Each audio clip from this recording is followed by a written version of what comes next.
আসসালামু আলাইকুম, আশা করি সবাই ভালো আছেন। তো আজকের যে বিষয় সেটা হলো আপনি সরকারি চাকরির সার্কুলার বা বলতে পারেন নিয়োগ বিজ্ঞপ্তি যেগুলো আমরা অনেক সময় বিভিন্ন পেজে বা ওয়েবসাইটে খুঁজে বেড়াই, কিন্তু আসল সার্কুলার অনেক সময় ডেডলাইন চলে যায় কিংবা ভালো ভালো সার্কুলার আমরা খুঁজে পাই না।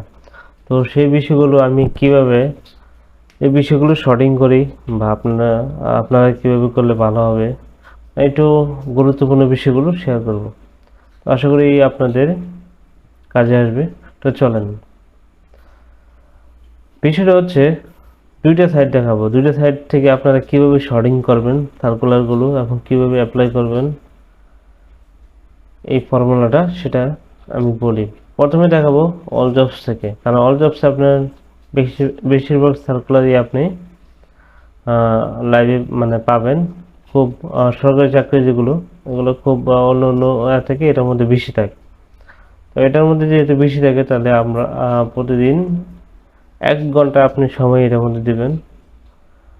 কিভাবে দিবেন, ধরেন এটার মধ্যে না, সার্কুলারের জন্য প্রতিদিন 1 ঘন্টা সময় ব্যয় করবেন। তাহলে শুরু করা যাক যে কিভাবে করবেন। তো প্রথমে যে অল জবসে গেলেন, আপনি যদি মোবাইলে থাকেন তাহলে ডেস্কটপ সাইট ওপেন করে, থ্রি ডট থেকে ডেস্কটপ সাইট ওপেন করে আপনার দেখতে পারেন, অথবা আর কম্পিউটার হলে তো আপনার ঠিকই আছে, সমস্যা নাই। তো প্রথমে আপনি এই সার্চে যাবেন। ওকে, যখন এটা আপনার আসবে ডেস্কটপ মোডে কিংবা ব্রাউজারে, সার্চে গিয়ে এখানে ক্লিক করবেন। সার্চে সার্চে যাওয়ার পর দেখবেন অনেকগুলো সার্কুলার হজবরল, যেগুলো আপনি একটু বুঝতে বা চেক করতে অসুবিধা হবে। তখন আপনি কি করবেন, শর্টিং করবেন। প্রথম শর্টিং করবেন হচ্ছে যে আজকে এবং কালকে, ধরেন অর্গানাইজেশন টাইপ গভর্নমেন্ট, এটা অবশ্যই সিলেক্ট করবেন। আর হচ্ছে এক্সপায়ারেশন, ডেডলাইন টুডে দিয়ে একবার শর্টিং করবেন। ওকে, মানে আজকে যে সার্কুলারগুলো এক্সপায়ার হয়ে যাবে সেগুলো অবশ্যই আগে চেক করে নেবেন।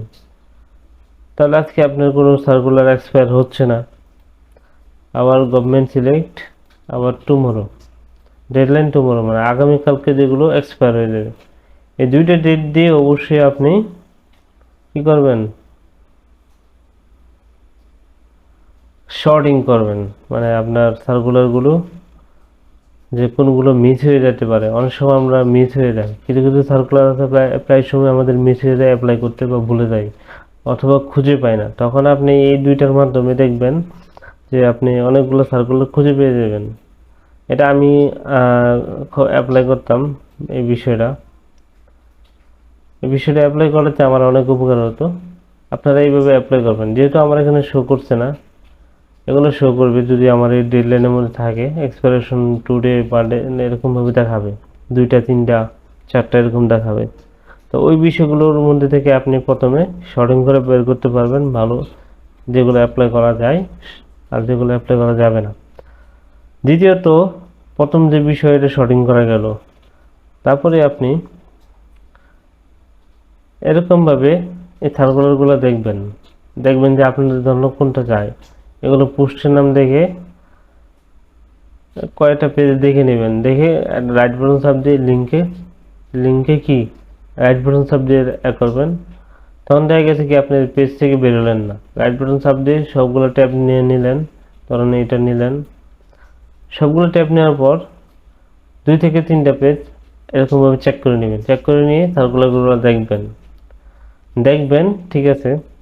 প্রথমত একটা নোটপ্যাড ওপেন করবেন। নোটপ্যাড ওপেন করে এরকম নোটপ্যাড ওপেন করে ধরেন এই ওয়েবসাইটে আপনার সার্কুলারটা আগে দেখে নেবেন যে আপনার কোনো অ্যাপ্লাই করার মতো পোস্ট আছে কিনা। দেখে নিয়ে কি করবেন, প্রথমে ইউআরএলটা কপি করবেন, কপি করে নোটপ্যাডে রাখবেন। ধরেন আমার এর আগেটা দেওয়া ছিল, এখন আর একটা দিলাম ইউআরএলটা, মানে লিঙ্কটা। তারপরে অবশ্যই কপি করবেন বা নোট করবেন, সেটা হচ্ছে ধরেন ডেডলাইন 8 জুলাই একটা, আর হচ্ছে 29 জুলাই। তাহলে আপনি যদি মনে করেন যে আপনি 29 জুলাইটার মধ্যে সার্কুলার আছে, তাহলে আপনি কি করবেন, 29 জুলাইয়ের ডেডলাইনটা কি কপি করবেন। কপি করে এখানে পেস্ট করবেন, অ্যাপ্লাই অ্যাপ্লিকেশন ডেডলাইন। হ্যাঁ, অ্যাপ্লিকেশন ডেডলাইনটা এটা। তো এটা দিলে কি হবে, আপনার অনেক সময় যখন আপনি নোটটা চেক করবেন তখন দেখা গেছে আপনার যেটা প্রায় শেষের দিকে সেটা আগে অ্যাপ্লাই করে নেবেন। এতে করে আপনার সার্কুলার ভালো ভালো সার্কুলারগুলো মিস হবে না। প্রথমত আপনি শর্টিং করে নিলেন, বা আপনি শর্টিং করা মানে হচ্ছে আপনি সাজায় নিলেন যেগুলো অ্যাপ্লাই করবেন, গুছিয়ে নিলেন। আর তৃতীয়ত হচ্ছে আপনি অ্যাপ্লাই ডেডলাইন দিলেন, মানে আপনি অনেক সময় দেখা গেছে আজকে শর্টিং করছেন, আজকেই লাস্ট ডেট, তখন দেখা গেছে আপনার সার্কুলারগুলো মিস হয়ে যাবে। এই জন্য আপনি ডেডলাইনগুলো যখন নোট করে নেবেন তখন আপনি মিস হবে না, ভালো ভালো সার্কুলারগুলো অ্যাপ্লাই মিস হবে না। একটা সার্কুলার মিস মানে আপনার অনেক লস হয়ে যেতে পারে, মানে লস বলতে যেটা আপনি মিস করলেন মনে হতে পারে ওইটার মধ্যে আপনার চাকরি হওয়ার কথা ছিল, মানে হতে পারতো। যাক, গাফিলতি তো একটা ফলাফল ভোগ করতে হয়, ভুলের যেমন ফলাফল একটা মাসুল দিতে হয়, গাফিলতি করলেও কি একই মাসুল দিতে হয়। তো এখানে যে একটা বিষয় টেকনিক গেল, আরেকটা টেকনিক হচ্ছে আপনি নোট করলেন, নোট করার পর আপনি বিভিন্ন গ্রুপে বা আপনার বন্ধুদেরকে দিয়ে রাখবেন। এভাবে অনেকগুলো আমি এগুলো করতাম, বিভিন্ন একটা গ্রুপে বন্ধুদের গ্রুপে দিয়ে রাখতাম, বা মেসেঞ্জার গ্রুপে দিয়ে রাখতাম, বা হোয়াটসঅ্যাপ গ্রুপে বন্ধুদেরকে দিয়ে রাখতাম। যাই হোক, এরকমভাবে যখন দেখলেন, এটা হচ্ছে একটা, আমি হয়তো একটু সময় নিচ্ছি আপনাদের এই বিষয়গুলো একটু বোঝাচ্ছে, কিন্তু তারপরে দেখবেন যে অনেকের কাজে আসবে, আরও বিষয় আসতেছে। তো অল জবস থেকে অনেক অনেক সময় দেখা গেছে আপনি সার্কুলারগুলো খুঁজে বার করতে একটু বিরক্ত লাগবে, বা একটু ভালো, অনেকের কাছে ভালো লাগবে না। তখন আপনি আরেকটা সাইট সাজেস্ট করবো, যেটা হচ্ছে বিডি জবস টুডে। আমার কিন্তু প্রমোশন বা এরকম কিছু না, আমার কাছে ভালো লাগতো এই দুইটা সাইট, এই জন্য আমি ফলো করতাম বেশি। তো এই বিডি জবস অল জবসের বিষয়টা গেল, আপনারা হয়তো এখন বুঝতে পারবেন। অল জবসে আরেকটা বিষয় করবেন, প্রিমিয়াম মেম্বারশিপ নিয়ে নেবেন। প্রিমিয়াম মেম্বারশিপ নিলে কি হবে, আপনি 10 সেকেন্ডে একটা অ্যাপ্লাই শেষ করতে পারবেন। 10 সেকেন্ডে শুধু একটা মেম্বারশিপ নেওয়ার পর একটা আইডি দিবে, এই আইডি দিয়ে আপনি 10 সেকেন্ডে অ্যাপ্লাই কমপ্লিট করতে পারবেন। এখানে আমার এজ নাই, ঠিক আছে, বা আমার বন্ধুর এটা দেখেন সবগুলো ইনফরমেশন চলে আসছে। আপনার এগুলো ছবি সিগনেচার কোনো কিছু দেওয়া লাগবে না। 10 সেকেন্ডের মধ্যে আপনি একটা অ্যাপ্লাই শেষ করতে পারবেন। মোবাইল দিয়ে বেশি আরও সহজে করতে পারবেন, মোবাইল কম্পিউটার দেখে নিচ্ছে, সেখানে গিয়ে এই প্রিমিয়াম মেম্বারশিপ আইডি দিয়ে আপনি কি এটা অ্যাপ্লাই 10 সেকেন্ডে করতে পারবেন, তখন আপনার অনেক সময় বাঁচবে, আর দোকানে যাওয়া লাগবে না। এটা হচ্ছে আরেকটা বুদ্ধি দিলাম, যেটা হয়তো অনেকে জানেন না। এই প্রিমিয়াম মেম্বারশিপ নিতে হলে যেমন বিডি জবসে আপনার একটা প্রোফাইল বা সিভি তৈরি করতে হয়, তারপরে হচ্ছে 35 টাকা বা 64 টাকা দিয়ে 1 বছর 2 বছর মেয়াদি একটা মেম্বারশিপ আইডি নিতে হয়। এই আইডি নেওয়ার পরে দেখবেন যে ওই আইডি দিয়ে আপনি সব সময় অল জবসের দুই একটা, মানে 20টার মধ্যে দুই একটা সার্কুলার আপনি অল জবসের আন্ডারে থাকে না, ওদের নিজস্ব ওয়েবসাইট থাকে, তখন আপনার দেখা গেছে কি ম্যানুয়াল করতে হবে।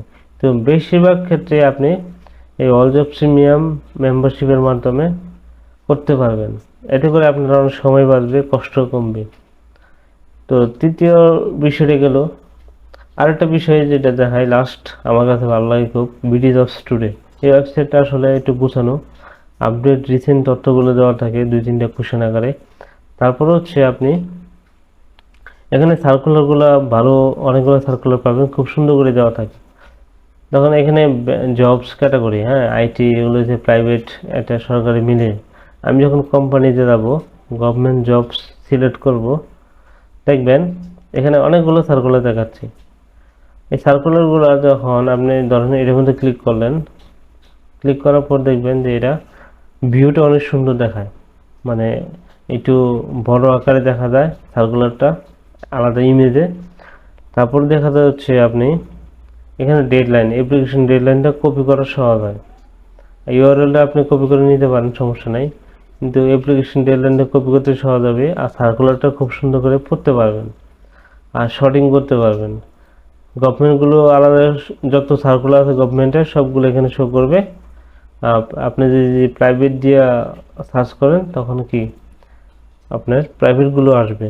তো আমি এটা মাঝে মাঝে ওই অল জবস থেকে এটা বেশিরভাগ চেক করতাম। তো এইভাবে আমি যখন অ্যাপ্লাইগুলো করতাম, আমার ভালো ভালো সার্কুলার অ্যাপ্লাই মিস হতো না, আমার বন্ধুদেরও মিস হতো না। এই আমি আবার শেয়ার করতাম বন্ধুদেরকে। এই টিপসগুলো হয়তো অনেকে কাজে লাগবে, তাই আমি শেয়ার করলাম। যদি ভিডিওটি ভালো লাগে তাহলে পেজ হয়ে থাকলে লাইক দিয়ে বা ফলো দিয়ে সাথে থাকুন, আর ইউটিউবে হলে আপনি সাবস্ক্রাইব করে সাথে থাকুন বা সাপোর্ট করুন, যাতে আমি ভালো ভালো ভিডিও নিয়ে আসতে পারি। তো আজকে এ পর্যন্তই, ভালো থাকবেন। আসসালামু আলাইকুম।